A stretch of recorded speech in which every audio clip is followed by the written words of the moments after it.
कृष्णाय वासुदेवाय हरे परमात्मने प्रणतक्लेशनाशाय गोविन्दाय नमो नमः। राधारमण समारम्भां कृष्ण चैतन्य मध्यमाम् अस्मदाचार्यपर्यन्तां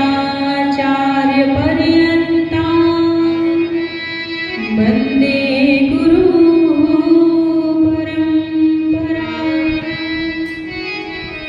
आइए हनुमंत विराजिए, मैं कथा करूं मति अनुसार। प्रेम सहित आसन धर्यो, विराजो पवन कुमार। जय जय श्री राधारमण, जय जय नवल किशोर, जय गोपी चित चोर प्रभु, जय जय माखन चोर, जय जय माखन चोर, जय जय माखन चोर। बोले श्री राधा रमण लाल की जय हो। श्री राधा रानी सरकार की जय बोले केला मैया की जय।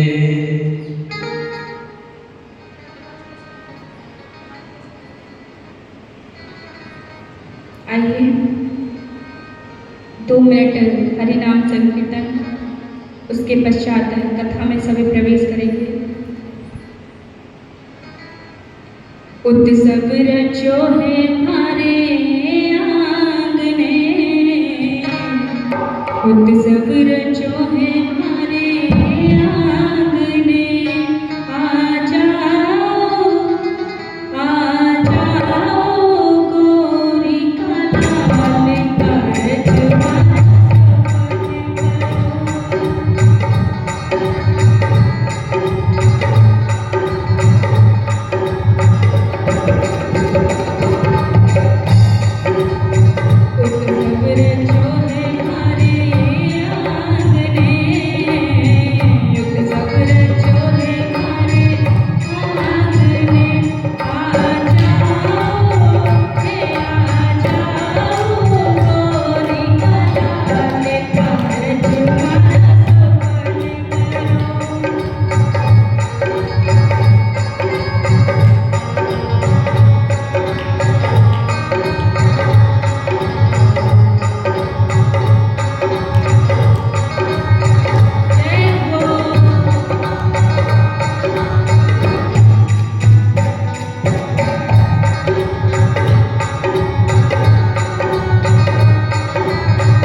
फुलवारी माला लाया विनायक,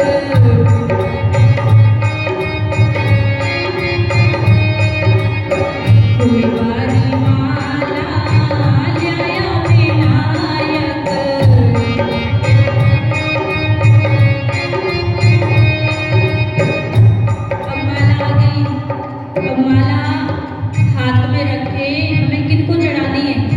गणेश जी को अर्पण दे हो अर्पण दे करो गणराज कारज हमारा सफल करो।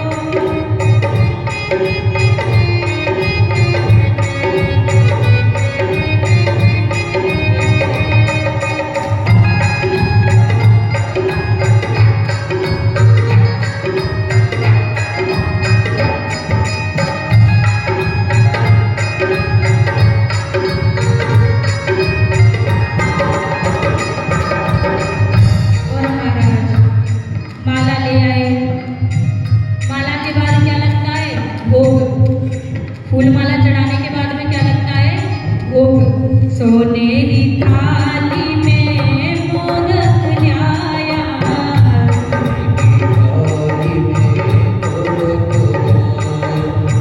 सोनेरी थाली में मोदक ल्याया। सोने की थाली में मोदक लाया। अब क्या करना है? भोग लगा दिया तो भोग रख के बैठना है या पवाना है? क्या करना है? पवाना है। हे भोग लगाओ गणराज कारज हमारा सफल करो। हे भोग लगाओ गणराज की कारज हमारा सफल करो।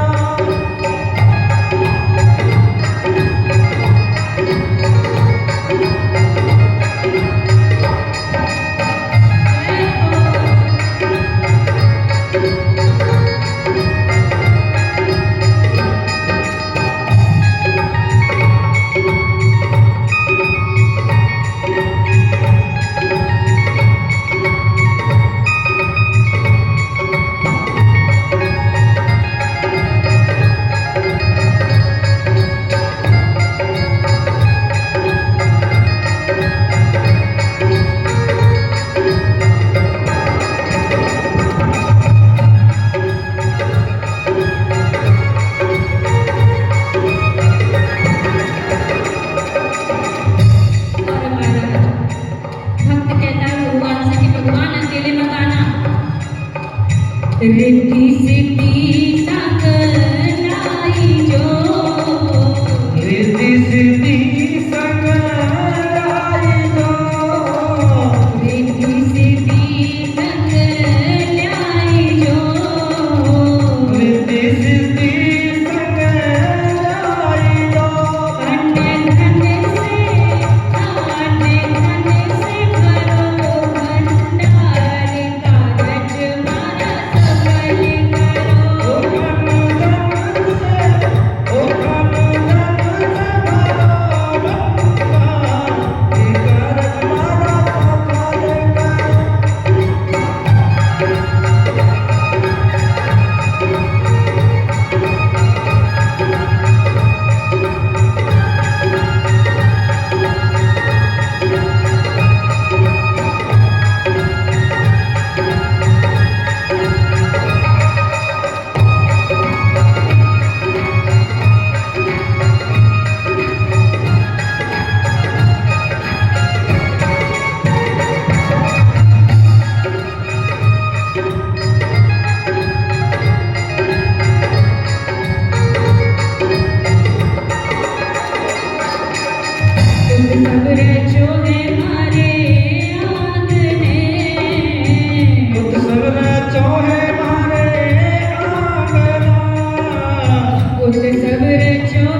प्रातः स्मरणीय अर्चनीय वंदनीय श्री सदगुरुदेव भगवान के चरणों में मेरा कोटि कोटि प्रणाम।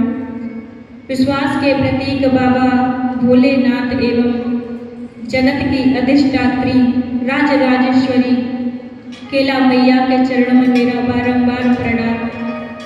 उपस्थित समस्त श्रोतागण, ज्ञानी जन, योगी जन, देवगण और पिता के समान सभी बुजुर्ग जन, माताएं, बहनें, भाई बंधु एवं दृश्य अदृश्य रूप में विराजमान सिद्धजन और सृष्टि में जितने भी चर अचर जीव हैं, सभी को राधा कृष्ण का स्वरूप मानकर सभी के हृदय में विराजमान ठाकुर जी के चरणों में मेरा कोटि कोटि प्रणाम।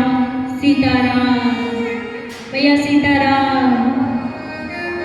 आवाज आ रही भैया? सीताराम। अब आ रही है कि हाँ, केला मैया के भवन में भागवत का आयोजन हो रहा है। बड़ी ही सुंदर वेला है।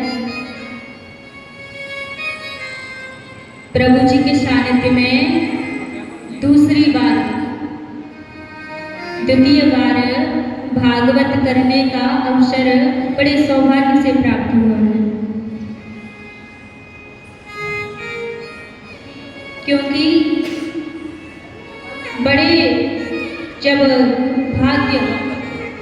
भाग्य उदय होते हैं तब जाके श्रीमद् भागवत जी हमें प्राप्त होती है। पुनरपि जननम पुनरपि मरणम पुनरपि जननी जठरे शयन। इस संसार की उधेड़-बुन में मनुष्य लगा रहता है, समय नहीं मिलता भजन करने के लिए। आज प्रभु जी की कृपा से 7 दिन हनुमान जी महाराज के सानिध्य में कथा श्रवण की थी और आज से 7 दिन तक केला मैया के चरणों में बड़ा ही सौभाग्य मिला है हमें कथा श्रवण करने का।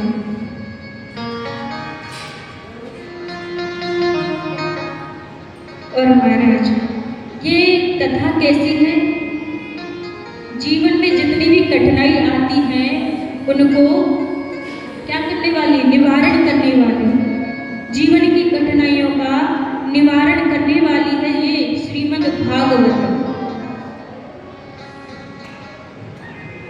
जन्म जन्मांतरे भवित पुण्यम। अनेक जन्मों के उदय होने के बाद हमें श्रीमद् भागवत कथा श्रवण करने को मिलती है। बोलो सीताराम। भैया, आप तो सीताराम बोलने की आदत डाल लो। 7 दिन नहीं, 7 जन्म नहीं, पूरा जीवन भर बोलो सीताराम।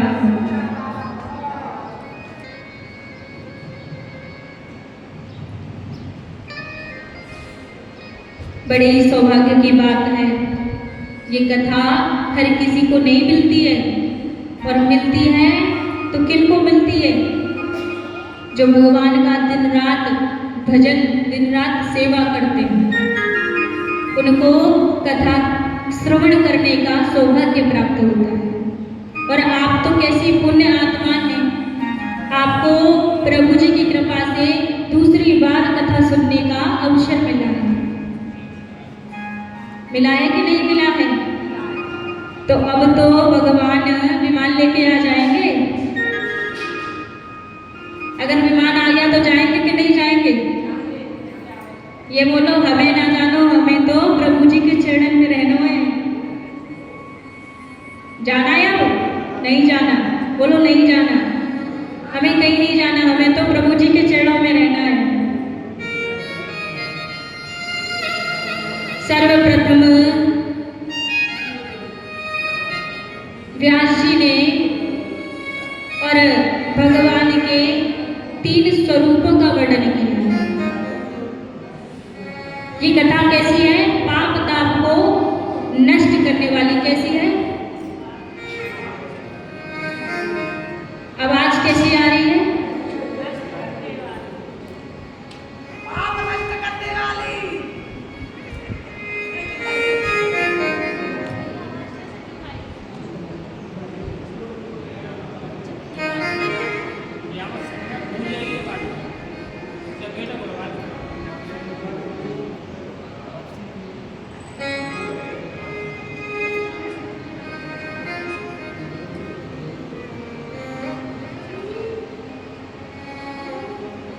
बोलो राधा रानी सरकार की। जय हो। भगवान के 3 स्वरूपों का वर्णन किया। ओम नमो भगवते वासुदेवाय।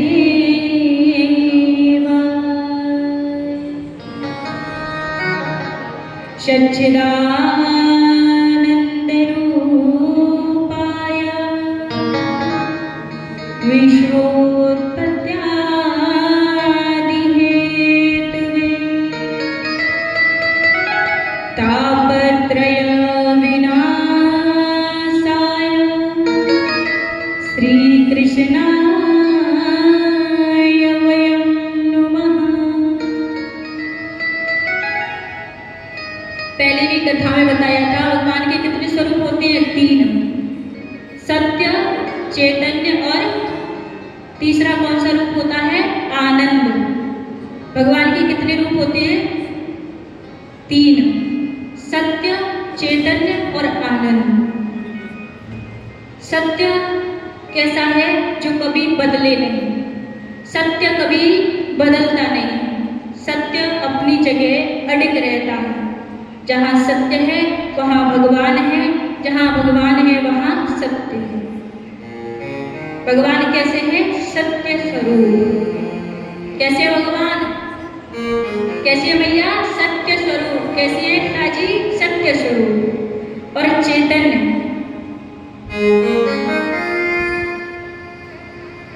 चैतन्य है कि भगवान को हमें कभी जड़ नहीं समझना चाहिए।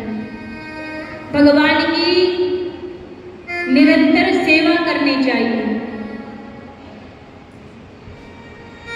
निर्मल मन से। भगवान को छल कपट अच्छा नहीं लगता।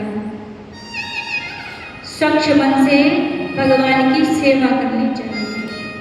भगवान कैसे हैं? दूसरा रूप भगवान का क्या है? चैतन्य। भगवान सत्य है, भगवान चैतन्य है और भगवान आनंद है। आनंद कैसे है? मनुष्य अपने अंदर आनंद नहीं खोजता है। मनुष्य कहाँ खोजता है? बाहर की दुनिया में, बाहर के लोगों में। मनुष्य को बाहर आनंद नहीं खोजना है। कहाँ खोजना है? अपने अंदर। अपने अंदर है आनंद। बाकी संसार में क्या है? संसरती इति संसार। संसार सरकता रहता है। संसार अपनी जगह एकत्रित होके नहीं रहता है। जहाँ जिस मनुष्य का जो मन करता है तो मन के मते न चालिए, मन के मते अनेक। मन के मत अलग अलग हैं, अनेक हैं, जिनका कोई लेन देन नहीं है, जिनकी कोई संख्या नहीं है। मन के मते न चालिए, मन के मते अनेक। इसीलिए किनके सहारे चलना है? भागवत जी के सहारे। साक्षात श्री कृष्ण का स्वरूप भागवत जी में समाहित है। सच्चिदानंद रूपाय विश्वोत्पत्त्यादि हेतु। सत, चैतन्य और मैया पिताजी आनंद। सत है जो कभी बदलता नहीं है, सत्य। चैतन्य है कि भगवान को कभी जड़ ना समझे। चैतन्य कौन है? हमारे शब्द भगवान। जहाँ कहीं भी जाते हैं वहाँ मनुष्य को, वहाँ एक प्राणी को शांति प्रदान करते हैं। पर आनंद तो अप्रकट है। अच्छा भोजन कर लिया, गुलाब जामुन खा लिए, रबड़ी खा ली तो आनंद आ गया, वो आनंद नहीं है। आनंद क्या है? कि हर समय आनंद की अनुभूति करें। भगवान के पास कोई कष्ट नहीं आता, क्योंकि भगवान कौन है? आनंद स्वरूप। भगवान आनंद के देवता है। और जहाँ आनंद है वहाँ भगवान है। तापत्रय विनाशाय श्री कृष्णाय वयं नमः। भगवान हमारे तीन प्रकार के तापों का नाश करते हैं, दैहिक, दैविक, भौतिक। शरीर का जो देवों के प्रति होता है वो, और भौतिक जो संसार से होता है। भूत प्रेत आ गया, या शरीर में ज्वर है, बुखार है, या भूकंप आदि, इन सभी से भगवान हमें छुड़ाते हैं। भगवान उन तीन प्रकार के तापों का नाश करते हैं। कितने प्रकारों का? तीन प्रकारों का भगवान नाश करते हैं। और ऐसे सर्वव्यापक हमारे भगवान श्री कृष्ण को नमस्कार करते हैं। भगवान कैसे हैं? सर्वव्यापक।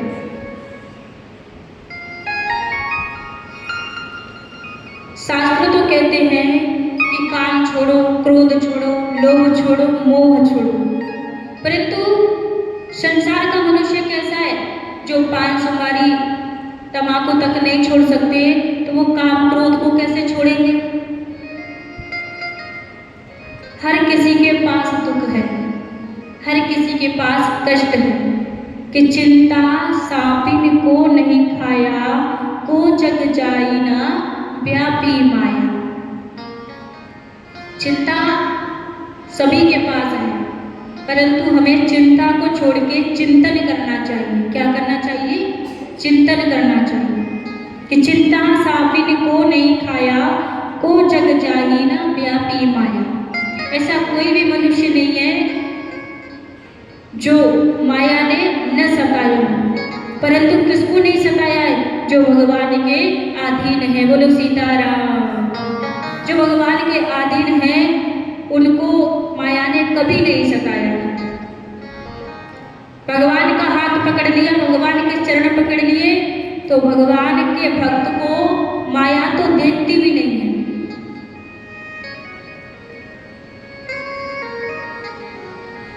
संसार के मनुष्य हैं। वेदांत कहता है कि जब प्राणी सब कुछ त्याग कर ईश्वर से मिलने चलता है ना, तभी ईश्वर उसको पहचान सकते हैं। और जब ईश्वर मोह बंधन में पड़ा है तो भगवान भी उसकी किसी भी प्रकार की सहायता नहीं कर सकते।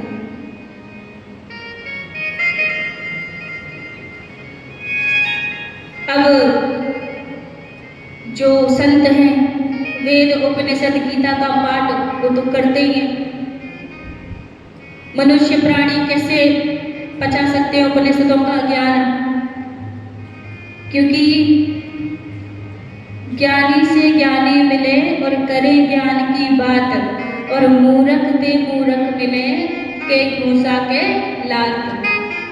जब ज्ञानी से ज्ञानी मिलता है तो हमेशा किसकी बात होती है? ज्ञान की बातें होती हैं। और जैसे ही मूर्ख इंसान मिल जाए तो वो ऐसो माने कभी भगवान को भजन ना करो। अरे भगवान के भजन में कभी मन लगता है? भगवान का भजन नहीं करना चाहिए। पेट पकड़ा यही बहुत बड़ी बात है, यही भगवान की कृपा है। मूर्ख ते मूर्ख मिले के घूसा के लात। और जैसे ही बहसबाजी होती है तो लड़ाई हो जाती है। एक बार इन सब बातों का विचार करके भागवत में भगवान व्यास जी ने श्रीमद् भागवत की रचना की। यही बात परमपुरी नैमिषारण्य क्षेत्र में एक बार ऋषियों के पूछने पर कि हम ज्ञान सत्र का आयोजन कहाँ करें, तो ब्रह्मा जी ने चक्र दिया और निर्देशित किया कि जहाँ इसकी नेमि शांत हो जाए उसी क्षेत्र को पुण्य क्षेत्र समझना। चक्र चलता हुआ भारतवर्ष के उत्तर प्रदेश के सीतापुर जिले में शांत हो गया। तभी से उस स्थान का नाम नैमिषारण्य हो गया। बोलिए सीताराम जय। श्री सूत जी महाराज व्यासासन को अलंकृत करते हुए श्री हरि की अमृतमयी कथाओं का रसास्वादन कर रहे थे। वहाँ 88,000 ऋषि, शौनकादिक ऋषि समक्ष में बैठे थे। और बैठे थे इस संसार के विषय में वर्णन करने लगे कि महाराज कलयुग में प्राणियों को घर त्याग कर जंगल में जाने की आवश्यकता नहीं है। भगवान तो घर में रह के भी हमें प्राप्त हो जाएंगे। होंगे कि नहीं होंगे? हमारे भगवान यहाँ से कितनी दूर है? कितनी दूर है भैया? पास में ही। गोपियां आप ही तो हैं। गोपियों ने घर नहीं छोड़ा, वन नहीं गई, फिर भी गोपियां भगवान के अधीन हो गई कि गोपियों ने सबरी ने कहाँ पर वेद पढ़े, गोपी कब गई पाठशाला, गजराज ने कहाँ पर मंत्र पढ़े, वो जाने चंदन किस डाला। सबरी कहीं पर भी वेद पढ़ने नहीं गई थी। सबरी हर रोज भगवान के आने का इंतजार करती थी। रास्ता झाड़कर फूल बिछाती थी सबरी, मेरे राम आएंगे तो मैं उनका दर्शन करूं। हर रोज रास्ता झाड़कर और राम जी के लिए फूल बिछाते। भगवान आएंगे, ऐसी सूखी धरती पर चलेंगे तो उनको कष्ट होगा। सुंदर सुंदर फूल भगवान की राह पर हर रोज बिछाती मैया। बहुत दिनों तक इंतजार किया, तब जाके राम जी सबरी मैया के पास आए और सबरी मैया को दर्शन दिया। बोलो सीताराम।